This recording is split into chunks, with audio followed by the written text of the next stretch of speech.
खापा रामटेक हायवे परिसरातील रवी पालांदूरकर यांच्या रेस्टॉरंट समोर असलेल्या इलेक्ट्रिक ट्रान्सफॉर्मरवर एक साप चढल्याची माहिती स्थानिक नागरिक दिनेश खुबाडकर यांनी सर्पमित्र प्रेम खडसे यांना दिली। माहिती मिळताच सर्पमित्र विशाल शेंडे, प्रेम खडसे, सौरभ शेंडे व हर्षल मोहटे हे त्वरित घटनास्थळी दाखल झाले।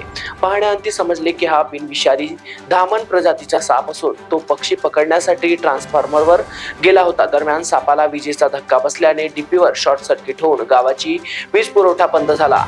एमएससीबीने पूर्ण लाईट बंद करून कारवाई केली। यानंतर सर्पमित्र सौरभ शेंडे यांनी ट्रान्सफॉर्मरवर चढून सापाला सुरक्षित खाली आणले। साप जखमी असल्याने वन विभागाचे अधिकारी SG आठवले, क्षेत्र सहाय्यक UP बावणे व वनरक्षक गोविंद मेंढे यांच्या देखरेखीत प्राथमिक उपचार देण्यात आले। उपचारानंतर सापाला जंगल परिसरात सुरक्षित सोडण्यात आले। सावधानतेचा इशारा या ठिकाणी देण्यात आला। सध्या पावसाळ्यात साप मानवी वस्तीत येण्यात प्रमाण वाढले आहे, त्यामुळे सर्पदंश झाल्यास त्वरित जवळील आरोग्य केंद्रात उपचार घ्यावेत असे आवाहन करण्यात आले। तसेच परिसरात साप दिसल्यास नागरिकांनी लगेच जवळील सर्पमित्रांना संपर्क साधावा किंवा टोल फ्री क्रमांक 1926 वर संपर्क साधावा।